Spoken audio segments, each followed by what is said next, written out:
Welcome, everyone. I'm Lori Gambacorda.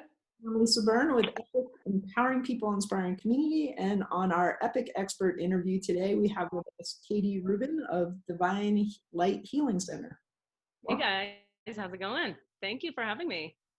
Great. Welcome. We're happy to have you. And it's always interesting for us to meet people and see how it is that they're contributing to raising consciousness. And you have a very interesting confluence of gifts and talents that you're bringing to the world. So how about if we start with just sort of an overview of your business and what it is that you're offering people? Sure. So I am a divine light energy healer. So what that means to me is I sit with clients and groups of people and I open what's called the Akashic records, which for me is a way to tap into the client or the group's soul or essence and its alignment to source or the all that is. And from that alignment, I have through many healing schools, I've attended some abilities to bring divine light through to heal kind of any type of problem. My point of view is that every problem, physical, mental, spiritual, emotional, whatever it is, has an origin point in spirit or in source.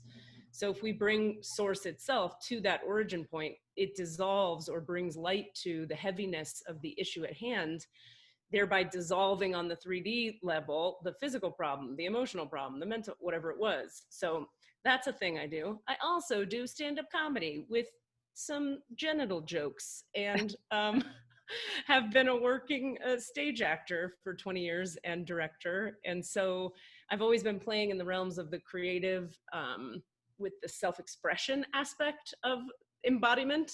And as I grew up a bit and kind of fell into through, you could say, divine appointment or lots of trauma, the healing work, they work sort of side by side at this point. I get to make a lot of jokes in my stand-up show about spirituality and conscious people.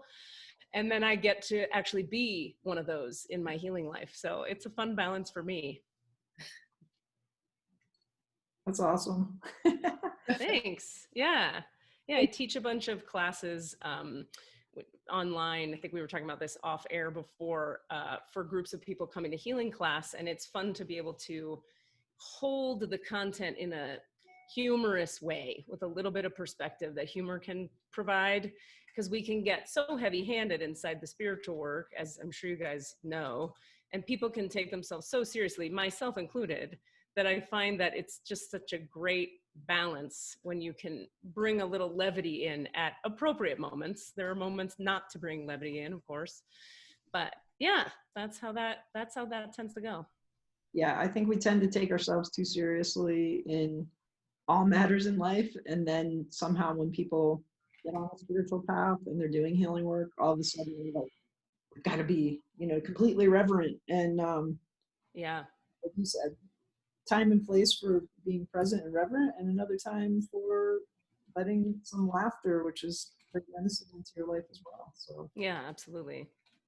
Tell us a little bit more about what influenced you. How did you get started with all of this, essentially, and especially how do you move from being a stage actor and writing and doing theater and comedy and all these things? Like, how does spirit just say, oh, here's what we're opening to now, here's your next performance? It's like, how did that come about? Well, gosh, lest we have a 4-hour show, I will give you the brief version. Getting into performing happened. My mother did a few things well. Let's frame it that way. She's great. And one of the things was when I was very young, she got me into a professional children's choir, and I happened to have a knack for singing. And I did that all my childhood until I was 18, 6 to 18. And so by the time I went to college, I was pretty versed with being on stage. But when I got to college, I saw the improv kids performing and I saw the theater people, and I just, that thing inside of you that goes like, I know how to do that. You just grok something without any training or any experience. I was like, I know how to do that. So I auditioned for the improv team and got in, and then that became my whole social life. I realized I wanted to be a theater major, wrote my first show for my thesis. That went well, graduated, moved to New York City. I was gonna take over the city. And then I didn't, because I got sober when I was 23 out of a great necessity, which started a whole process of, while I was building this acting career, which included, living in New York for a while, writing some stuff. I booked some TV work there, moved back to Miami, Florida, which is where I'm from originally, went to treatment to like get my health in order. And in treatment, I wrote my first solo show. It was a play where I played 12 characters, and I was telling the story of my own experience coming to meet the divine, which happened for me in 12-step recovery, frankly.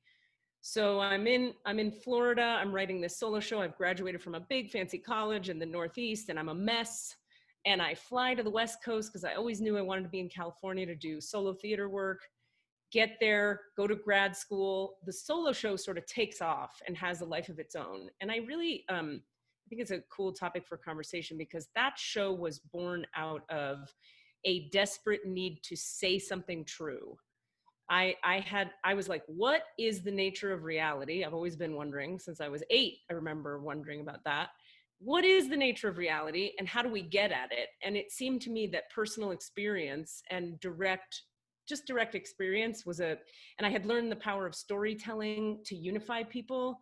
So something in me was like, I must tell the truth of my experience, even the dark, icky parts, and the truth of coming to know some version of the divine at that point, because I just knew in the deepest part of me that that would unify people through the performance of that show. Also, I just desperately needed to tell these stories and to play these characters. So when I work with young artists these days, they often say like, what kept you going? How did you do it? And I go, I honestly just needed to. Like, people need to drink water and take naps. I needed to make this show. It was really cellular for me. So I made the show, and the show blew up, and I toured all over the world with it. I graduated from a school with my master's in acting in California. And at the same time that I was doing all this type A succeeding stuff, I was truly dying and falling apart on the inside. Really not well. Lot of trauma from very, very early childhood that had not been dealt with yet. Long story long, I wind up at a healing school through a series of synchronistic and miraculous events that I'll tell you another time, because it's actually, that story is a full solo show that I wrote years later, because it's an incredible story. But anyway, wound up going to a healing school because therapy hadn't worked and Western medicine wasn't working. And I had worked with a Christian mystic and many shamans from Peru and all kinds of people. 7 years of Kundalini yoga, all of which are things I love and work with today. I love all that stuff. But at the time, it wasn't getting at the heart of my particular problems. I wind up going to this Sufi healing school, no interest in Sufism, no frame of reference for Sufism, couldn't care less about Sufism. For the listener, Sufism being the mystical arm of Islam, no interest, none. I wind up going, and it completely changed my life. It cleared my trauma. It connected me to source in a really powerful way, such that I found that in the group of kids, well, adults, there was adults, I'd say there were 30 of us in that class at the first healing school I went to. I'm the only one still working as an energy healer. And I don't say that as like any kind of, hierarchy thing or whatever. I say it as like, I really see the whole thing unfolding. I mean, it had to go down that way because I was going to be doing this work. And getting into that school opened my system in such a way and aligned me with this lineage and this frequency of light that I then became able to transmit for other people. So then it became a thing I did for people and charged them money for that could support the art I was making. And they became like this balanced kind of system I lived with. Create some shows, audition for some plays, bring healing light to people. And it all kind of worked pretty nicely for a long, long time there. Gratefully. Thank you for opening up with us and sharing all of that. There's so much to unpack here. I don't know which direction to go, but I think what I want to ask you, the same way that when people are doing spiritual work, they might not feel that humor is appropriate. Similarly, I think there are a lot of people who do spiritual work who kind of get caught up in this idea of the darkness, the trauma, the ickiness that you're talking about being bad and being something they want to resist and push away. Yeah. And we know, you know, what we resist persists. So can you talk a little bit about that and what that was like for you, to kind of go through the darkness, like using it as a portal to the light? Oh gosh, thank you for that question, because yeah, there are just so many people I see on the spiritual path who are really into what, I don't know what to call it except for sort of a pop culture level of spirituality that is all about manifesting and making money and parking spots showing up magically from nowhere. And I'm like, yeah, it's cool. That's cool. How mad are you at your dad? Let's talk about that. Now the reason being, it's like I can make fun of it because I've been it. You know, I so have done that in the early days. And for me, the trauma was so heavy in my body, to be fair, you know, and totally transparent. I carried such heavy trauma that for a lot of years, all I could do, I had to survive, you know, and all I could do was gather tools bit by bit and buffer myself against that trauma. I would say the first 7 years of my sobriety, age 23 to 30, there was no going into that trauma. I was all manifesting and vision boards and see the future and thoughts become things and all of that, which if you're using that, good for you. Yes, I'm making fun of it, but I also have lived it deeply, and I still employ those tools. But at the time, I'm making fun of it because I was only doing that. I hadn't yet integrated, as you said, Lori, the going into the darkness and that aspect of things. So for me, what happened was 7 years into like being on a path, I was walking around with what I used to call a triangle of cement. And it started at my throat chakra, went down to the base of my hips. And I felt like a block of cement internally. I also was having radical mood swings. They thought I was bipolar. They put me on medication. It didn't work. It made me worse. I knew intuitively I wasn't bipolar, but I sure did have intense mood swings, and I didn't know what to make of that. So what happened for me was that 7 years sober, after like working the 12 steps 90 times, being a circuit speaker, talking all over the world, therapy for a lot of years, I was like on top of my game. There was no longer an option for me but to go into the darkest parts of that triangle of cement within me and bring the light to that triangle of cement. There just wasn't an option. I remember at the time I had a conscious thought of, I'm going to get high. I'm going to get real high right now, or I'm going to find a way that the light of God, and that's a long story why I thought it would be that, but I did, is going to enter my body and change my cells and melt this triangle of cement.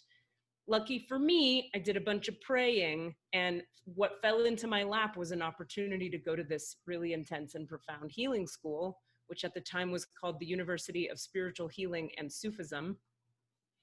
I went there, and long story short, the triangle of cement was melted through direct divine transmission. So it was really from hitting bottom, from trying everything else first, from avoiding the pain forever and ever until it was so loud that there was no choice left but to go straight into it. And ever since then, my whole business model that I use with my healing clients and that I use in my own practice every day is start with the heaviness. Start with the heaviness. Go to what's heavy, ask the divine to meet you there, allow the light to transmute that heaviness, and see what the divine turns it into. Because my experience has been sometimes the divine turns something really stuck and heavy into tears that need to be cried through. Other times the divine turns something, stuck and heavy into levity and bliss.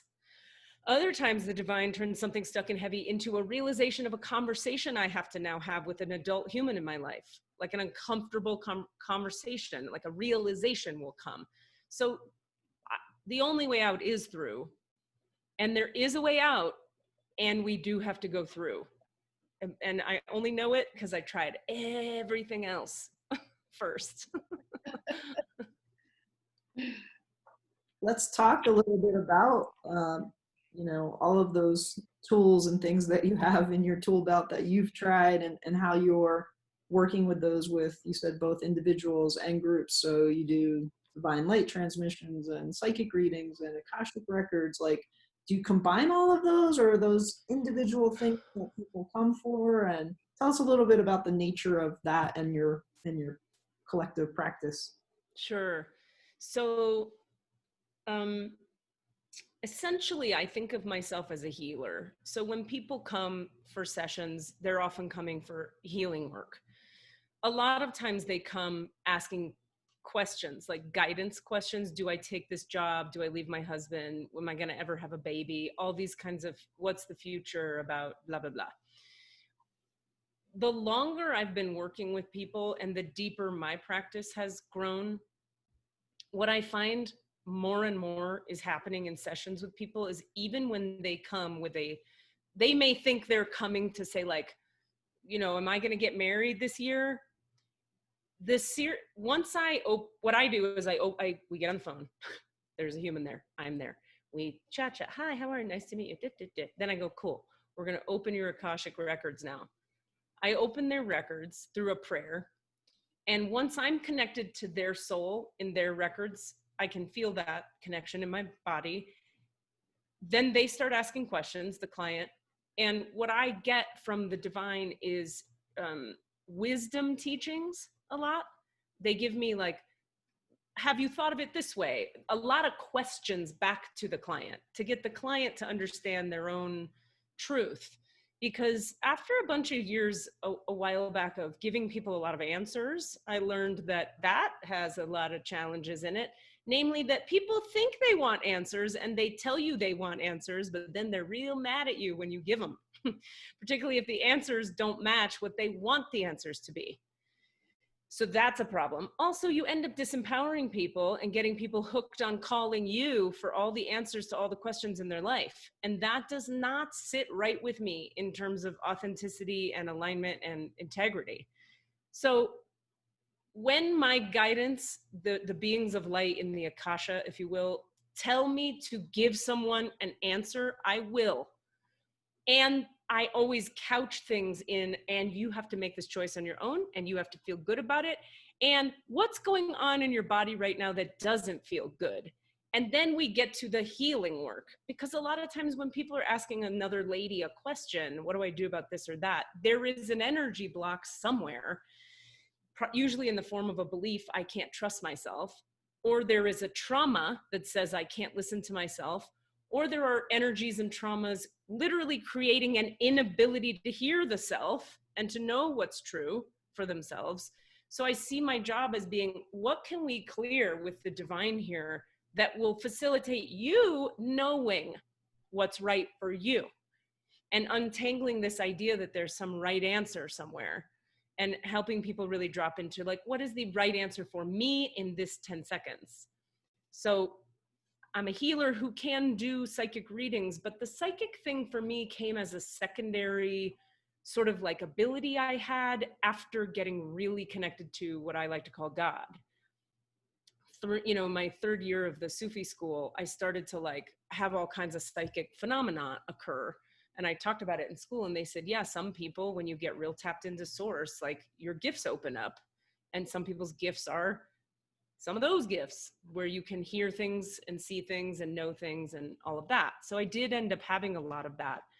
I'm just quite, I guess you could say, conscientious or cautious about how I employ all of that. Some psychics I know like to walk around just telling people stuff. Hey, how are you? Your third chakra. Oh, you had a past life where you were this. That just sends people into all kinds of narratives in their head that they write us.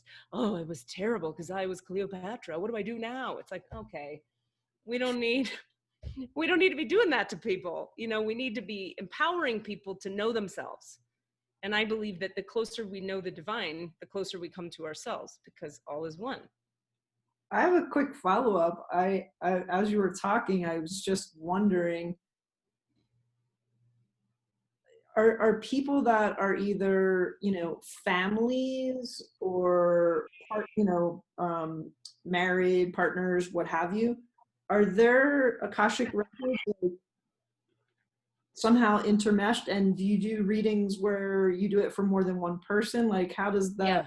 Okay. Yeah, that's a great question. I love that question. So here's the thing I love about the Akashic records. Anything, according to how I was taught and from what I've seen over these years using this particular tool as a doorway in, right?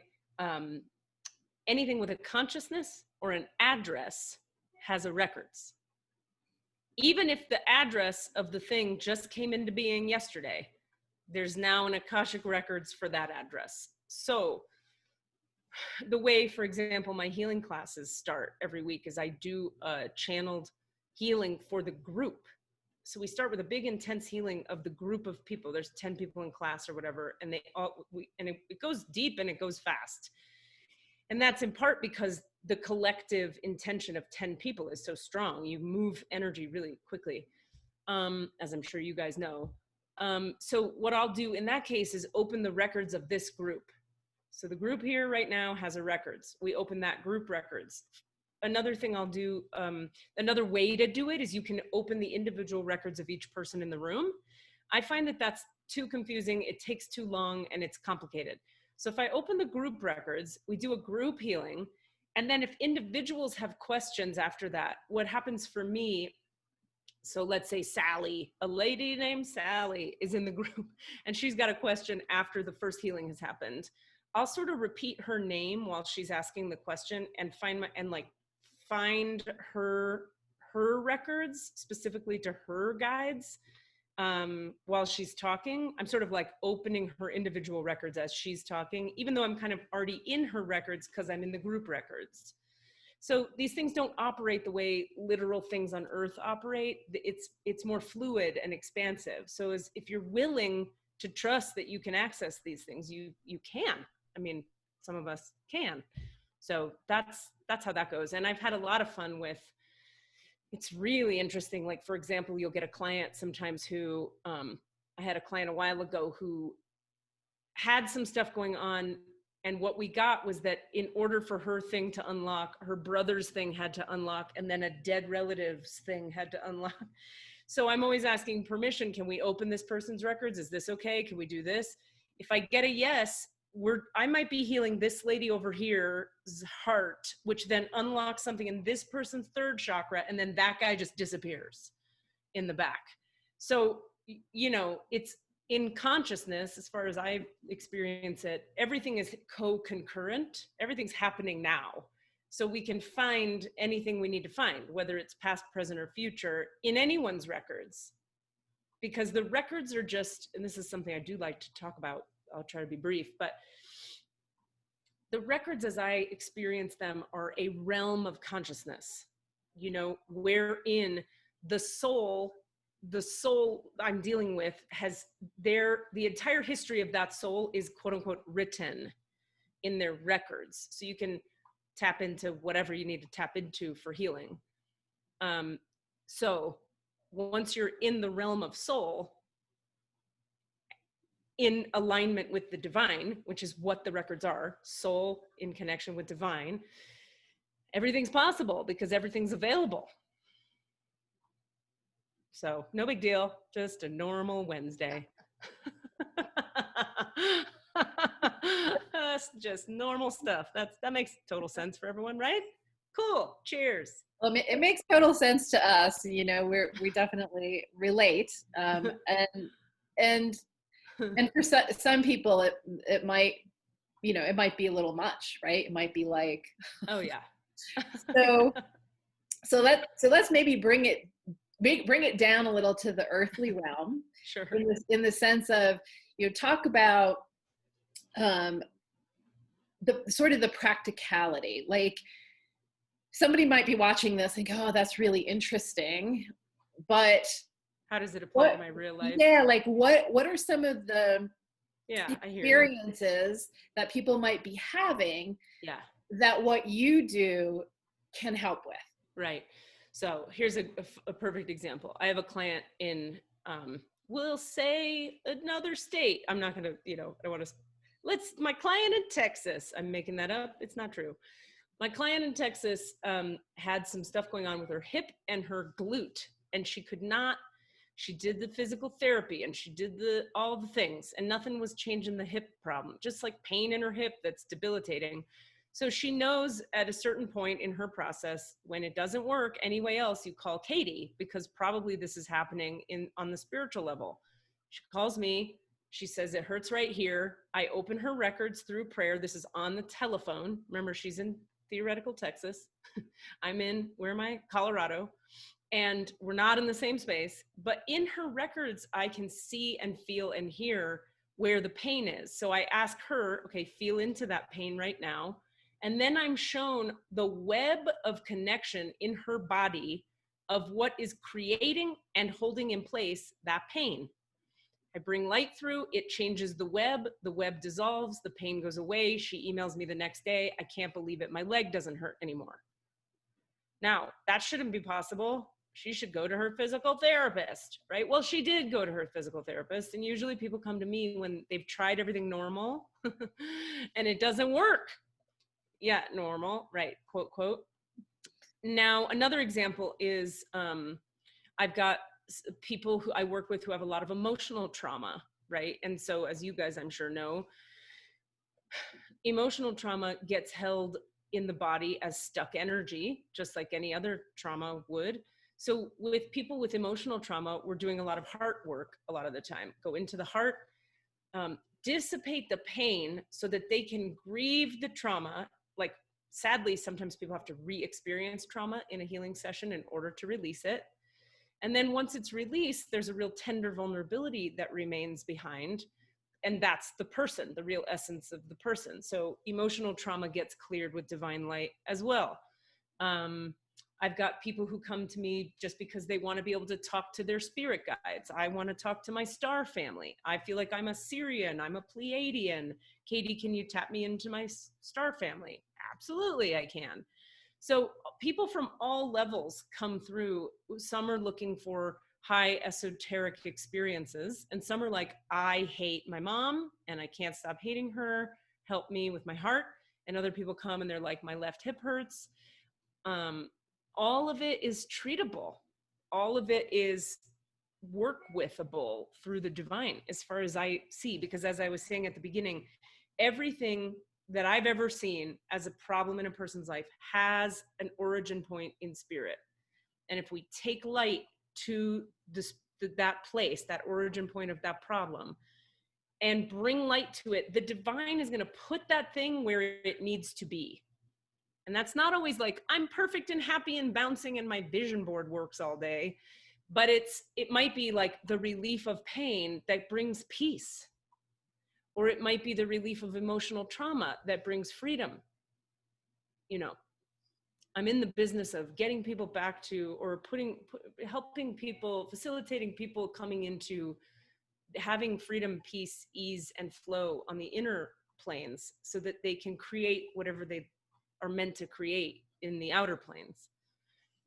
Does that make sense? Absolutely. I'm going to do a quick follow-up, because you know what you're saying and the mission of E.P.I.C align perfectly. I mean, what really the whole point of E.P.I.C and raising consciousness is so we shift that normal that we were talking about, right? So right now, normal is still, for most people, looking externally for the answer, whether it's physical, mental, emotional, whatever.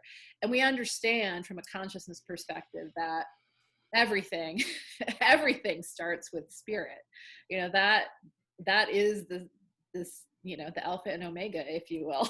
But so those are individuals. So can you continue with a little bit more of like what like how what kinds of classes, what kinds of workshops, things like that you're giving? Yeah, absolutely. So some examples are, currently I have a class running called Highest Level Healing, where each week my students, between classes, they get some journaling assignments to do on a topic. So we're looking at, this time around in that class, addiction, grasping and clinging, anxiety, depression, sovereignty versus codependency. as the topics, that's like a lot to cover. I should do 7 weeks on one of those, but that'll be the next round. Anyway, so they journal on the topic, and then they come to class like with all this stuff up about the topic, hopefully. And then I do a big healing for the group that's designed to dissipate the energy of all of whatever came up for them and to bring healing there. Then individuals get to ask questions in the class. And of course, any question that any individual asks always ends up helping all the other individuals. And so it ends up working really nicely that way. That's the healing class. That's a Sunday class. We begin on December 27th. Join us. It's pretty full, that one, but you're still welcome. And then the Monday class is currently, this is just what I'm offering in this moment. The Monday class is called Star Beings. And that class each week, it's 7 weeks long, 2 hours per week. So we meet Monday mornings for 2 hours. I'm going to bring through one star nation each week. So it might be the Pleiadians, or the Sirians, or the Arcturians, or whoever, the Lumerians, the Lyrans, because each of those star nations, if you will, have energetic frequencies to deliver to the planet, I'm sure you guys know, that are very up-leveling, very consciousness-raising, very healing, very truth-inducing, integrity-creating, et cetera, et cetera. So we'll do a divine light transmission through the records of the group, by the way, of one star nation each week. And then people will ask questions after the transmission healing, and I channel answers directly from whichever star nation is there, and or through the Akashic records of that individual, depending on the question at hand. So those are 2 classes that are happening currently. Another thing I tend to do is so I'll be doing one of these in January. I offer a one-off 2-hour healing for anybody anywhere. And so it'll be a big Zoom call. The last one we did was in October, and I think we had 30 people on it, which was really cool. They're a lower price point, so it's easier for people to come. And I'll do 2 hours of healing, often on a topic, but sometimes not on a topic. I take all my direction from the Akashic records. So if I get that I'm supposed to like do a class on mothering, that's what it is. Money, empowerment, whatever it might be, right? So I'll do a 2-hour healing circle, if you will, that people can come to in person, or they can join through Zoom. And I have people all over the world that come, mostly through social media and just having been doing this, a while. So I do one of those every couple months. And then I have these retreats I lead, which, can be anywhere from 3 to 4 days, usually on a topic. So the next one I have happening, for example, is happening in the spring. It's very interesting to me, this one, very interesting. It's called something about the Christ light transmission. It's going to be 3 days of Christ light healing work. Now, why that's interesting to me is I come from like not religion. And I keep forgetting that there are people who I run into people sometimes who conflate religion and spirituality and assume that in order to be spiritual, you have to be in some religion. That is not true. For those listening who might not know that, you get to have a direct Gnostic communion with the divine without any judgments and rules and structures and dogma. But if you like religion, rock and roll, you can still be spiritual inside of that. Isn't that nice? So for me, as a not very religious lady, to be bringing the Christ light through that's like a new one for me. But I'll tell you what, when I sit in my records and the record keepers show me the energy of the Christ light, boy, do I understand why people are Christian. Because if that is Jesus for people, I get it now. Like the Christ light, oh my God. I can't even say, it's so bright and so powerful and so beautiful and so loving. So I'm excited to bring that through for people for 3 days in a room and see what we get. Magic for sure. Yeah, and there's so many different interesting connotations of, this is what Christ is or was, and I think people that are more spiritual versus religion see him as an ascended master, right? He's gone through this actual life of all the things that we're talking about, heaviness and judgment and, all of these things that have happened. And at the same time, he was able to ascend everything in this world and bring that divine light transmission daily to whoever he met, regardless of their circumstance, regardless of anything. And if we could all strive to have the cosmic Christ energy radiating from us on a regular basis, what more would we need? So, hey, very cool that you're going to be having this new retreat that gives people that opportunity to energy in. And I hold it that way too, the notion of, like, I always get cranky about it. I have some jokes in my stand-up set about, like, why are we so obsessed in this culture with one little ascended master? There's a lot of ascended masters. We could be like the Kuan Yin country or the freaking Mary Magdalene. There's a lot of them, and they're mostly ladies. But interesting that the handsome white, maybe not white, the handsome gentleman who died, that there's a big cult around him. What a surprise. What a surprise. So, it's, but I will say, or I should say, and I will say that, like I said, sitting in that light, I'm like, this dude is no joke. Like that's a powerful ascended master. Like I can see the way I would frame it is I could see why at the time Jesus occurred on this earth, why it needed to be Jesus or that energy, because that group of people could receive that. It's so palpable and so beautiful and so intense that I imagine you would have needed something that strong in that context at that time. Anyway, it makes a lot of sense. But the whole making it the main thing we do and the only thing that's okay and certain, that piece has never sat right with me. There's no one true anything. Sorry. Well, with all the wisdom and all the experiences that you've had and conveyed just probably a teeny portion of those today, if you could go back and offer your younger self some wisdom, what would that be? Younger self, some wisdom. Definitely wait until the 6th date before you sleep with anyone. I'm not talking about the 3rd date, like people say. Wait for 6. Because you think you know who that person is. You don't know that person. You don't know. I would say that. And I would say, I'm always conflicted with this question because I really am a deep knower of the fact that things could not have gone any other way than how they went. I think because of having been knocked down so many times by self-will, like I pushed so hard for so many things that just didn't work. And everything that has ever worked in my life has come through surrender and asking questions, listening and allowing. But I had to live this entire exact life to get to that. So like, if I changed anything, I wouldn't be here. I don't know. So what could you say? That being said, if I could change anything, I would try to get my younger self to get better with feelings, emotions earlier.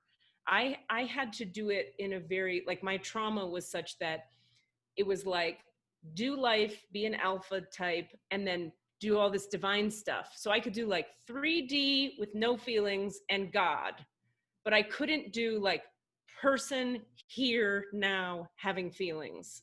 And a lot of people tried to help me understand, like, you got to have your feelings. And I'd be like, no, you don't understand. I do God stuff. It's okay. So in later years on the road, I've gotten, like we've said already, there's the only way out is through. So you're going to face those feelings anyway. Had I faced them a little sooner, that might have been helpful. And could I have faced them a moment sooner? Probably not. Gosh, thank you. That's a great answer. I mean, we still do not teach our children, how to process emotion, or help them understand that it is an energy that is designed to move through if we let it. again, hopefully the whole point of this working together to raise consciousness, that is one of the things that will shift is parenting and how we parent our children. So now let's go in the opposite direction and fast forward, 20 or 30 years or even more. And you're looking back and what do you hope is your legacy? What is it that you hope that you've given to the world or to the community? Gosh, I'm such a one day at a time person. It's difficult for me to look ahead like that because one, again, everything I've thought would occur became a whole other thing. So like, I don't know. But if I have any control, I would say, because we do, of course, have some control. We are co-creating, blah, blah, blah. But I think I would say my goal now, I'll frame it as a goal, is to continue to create theater and art, that empowers and shakes people awake and liberates people from limitation while doing healing work that does the same, that liberates people from limitation and suffering and pain, and deepens them into their connection with themselves and their soul and God. But I'd like to do all that while also being like how do I say, like a generous community member. I think because the first half of my life has been so filled with so much need to do my own thing. I've been such a sort of, I'm an Aquarius and we're always sort of trailblazers, and I've been trailblazing and making stuff and healing, and it's me. I'm looking to be better at, how do I be kind and generous to just everyone I interact with? What would it be like to have a family? I've always been so independent and not really interested in that. But now I'm old. I'm kidding. I'm like middle-aged and I'm going, yeah, actually kindness and community and family and togetherness. I have Libra in the North Node. So my whole life is heading toward like that stuff, community, connection, family, whereas it's always been independence and freedom and choice. And so, yeah, I want to keep doing what I'm doing and not be a jerk. I want to be a gentler, kinder human to people. And that's really been a priority lately. So if I can manage to pull all of that off, I'll feel pretty good about the ride, I think. Well, if any of you want to help Katie become a gentler, kinder human, you can contact her. It's just practice. You can reach her at katierubin.com. And how else can people get a hold of you? Yeah, so for clarity, it's KATIERUBIN.com for that stuff. Also, I'm very generous and liberal with my email. People can just email me and ask me questions about how the healing work works, which I'll then redirect you to katierubin.com. But it's nice to meet you however you want to be met.